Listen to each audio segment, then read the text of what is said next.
Problem से solution तक, astro तक, नो योर फेट।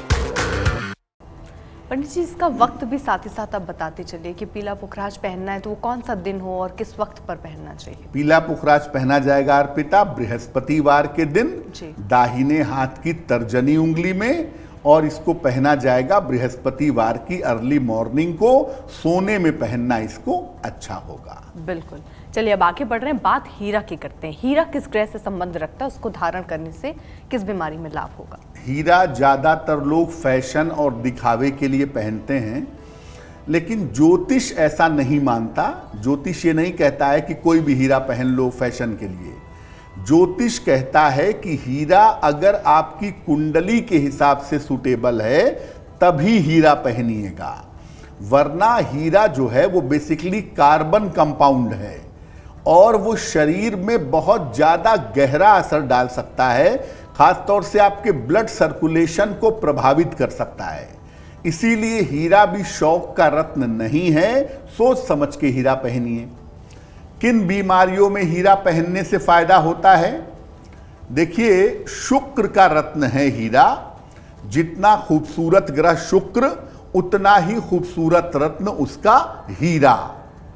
ये तीव्र गति से प्रभाव देता है, तेज स्पीड से इसका असर आता है। इम्पोटेंसी के मामले में, नपुंसकता के मामले में, दुर्बलता के मामले में, मधुमेह यानी डायबिटीज के मामले में, और आंखों के लिए हीरा पहनना लाभकारी होता है।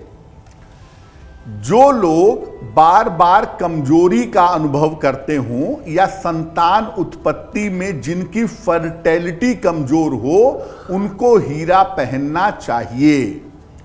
जिन लोगों को किडनी या यूरिन की समस्या है या डायबिटीज की प्रॉब्लम है, वो भी सलाह लेकर के हीरा पहन सकते हैं, उनको निश्चित रूप से लाभ होगा। इसको चांदी में या प्लेटिनम में धारण करना चाहिए। सोने में भी पहन लीजिए, हर्ज नहीं है, लेकिन चांदी में, वाइट गोल्ड में या प्लेटिनम में अगर आप हीरा पहने तो आपके लिए बहुत अच्छा होगा। और मध्य आयु के बाद हीरा नहीं पहनना चाहिए। 50 वर्ष की उम्र के बाद हीरा पहनने से ये किडनी पर नकारात्मक असर डालता है, और मध्य आयु के बाद हीरा पहनने से प्रोस्टेट जैसी प्रॉब्लम पुरुषों में पैदा हो जाती है। तो हीरा नौजवानी का रत्न है, उसमें ज्यादा फायदा करता है। 50 वर्ष की उम्र के बाद जहां तक संभव हो हीरा नहीं पहनना चाहिए। बिल्कुल सर, रत्न के लिए बहुत सारे लोग कहते हैं, बहुत सारे लोगों को आइडिया नहीं होता। आपका जो हीरा है या कोई भी रत्न जिसकी हम बात कर रहे हैं, वो आपकी उंगली में या आपकी बॉडी में टच होना चाहिए, स्किन को टच होना चाहिए। लेकिन कई बार ऐसे बना दिया जाता है जिससे वो आपके स्किन में वो टच नहीं करता। उसका कितना फर्क पड़ता है? अर्पिता, हीरा और बाकी रत्न इस मामले में थोड़े अलग हैं। जो बाकी रत्न हैं वो आपकी स्किन से टच करेंगे तो वो प्रभाव देंगे, अगर टच नहीं करेंगे तो प्रभाव नहीं देंगे। लेकिन हीरे के साथ ऐसा नहीं है। हीरे का रेज बहुत ज्यादा होता है, इसीलिए हीरा जो है, अगर नीचे से अंगूठी खुली हुई है और हीरा टच नहीं भी कर रहा है तो उसकी रेज आपकी बॉडी में जाएगी और उसका असर जरूर पड़ेगा। हीरे का आपकी स्किन से टच होना जरूरी नहीं है, वो केवल अंगूठी नीचे से खुली हुई होगी तो भी आपका काम चल जाएगा। लेकिन पीला पुखराज है, माणिक्य है, मूंगा है, मोती है, इनका आपकी स्किन से टच होना जरूरी है। इस ऐड को स्किप करना तो बहुत मुश्किल है, पर लाइफ की प्रॉब्लम्स का सलूशन ढूंढना आसान। प्रॉब्लम से सलूशन तक, एस्ट्रो तक, नो योर फेट।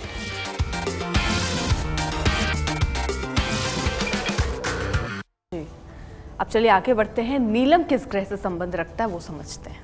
नीलम एक बड़ा खतरनाक रत्न है अर्पिता, और लोग इसके बारे में डरते हैं। सामान्यतः लोग नीलम पहनने से बचना चाहते हैं, घबराते हैं कोई बुरा ना हो जाए, शुभ ना हो जाए, क्योंकि नीलम के बारे में इतनी कहानियां हैं कि लोग उसके नाम से डरते हैं कि 24 घंटे में नुकसान कर देता है, राजा को रंक बना देता है, जीवन बर्बाद कर सकता है, मतलब ऐसी ऐसी बातें कही जाती हैं।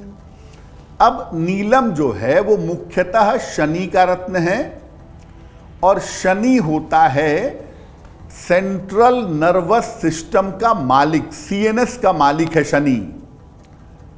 ये जो नीलम है ये बड़े तेज गति से प्रभाव देता है। आम तौर पर नीलम अगर आपने पहना और आपको नुकसान करना है तो 24 घंटे के अंदर ये नुकसान कर जाएगा, 24 घंटे के अंदर नुकसान की संभावना बन जाएगी।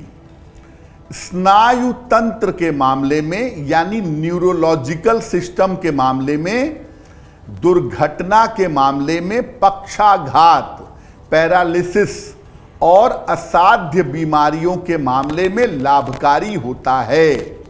जिन लोगों को न्यूरो प्रॉब्लम है, गंभीर न्यूरो प्रॉब्लम है, स्पाइनल कॉर्ड में प्रॉब्लम है, सर्वाइकल हो गया है, स्पॉन्डिलाइटिस हो गया है या पैरालिसिस हो गया है, ऐसे लोगों के लिए नीलम बड़ा फायदेमंद होता है।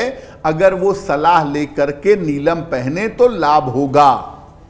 नीलम को चांदी या लोहे में पहनना चाहिए। शनिवार की रात को राइट या लेफ्ट हैंड की मिडिल फिंगर में, मध्यमा अंगुली में नीलम पहनना चाहिए। लेकिन जैसा मैंने पहले भी कहा कि नीलम का जो प्रभाव है, जो इम्पैक्ट है, वो बड़ा तेज होता है, बड़ा क्विक होता है। तो बिना पूरी जानकारी के नीलम मत पहनिएगा, वरना हो सकता है बड़ा नुकसान पहुंचा दे, बड़ी दिक्कत पैदा कर दे। तो अगर आप नीलम पहनेंगे तो सोच समझ करके पहनेंगे, तभी आपके लिए फायदेमंद रहेगा। बिल्कुल, तो पूरी जानकारी के साथ अगर आप नीलम धारण करना चाह रहे हैं तो पूरी जानकारी होनी चाहिए। गोमेद और लहसुनिया जो है वो किस ग्रह से संबंध रखता है पंडित जी? दो रत्न, गोमेद और लहसुनिया। गोमेद राहु का रत्न है और लहसुनिया केतु का रत्न है। क्या इसका प्रभाव है, क्या इसका इम्पैक्ट है, इसको समझने की जरूरत है।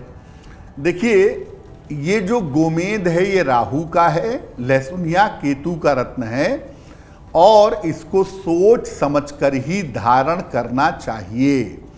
बिना सोचे समझे गोमेद और लहसुनिया मत पहनिएगा, क्योंकि ये बीमारियों को बढ़ा सकता है। अगर आपने गोमेद पहन लिया और आप बहुत ज़्यादा बीमार हैं और आपको सूट नहीं किया तो आप और ज़्यादा बीमार पड़ जाएंगे। या आपने लहसुनिया पहन लिया, आप बीमार हैं, तो हो सकता है लहसुनिया पहनने से आपके ऑपरेशन की नौबत आ जाए।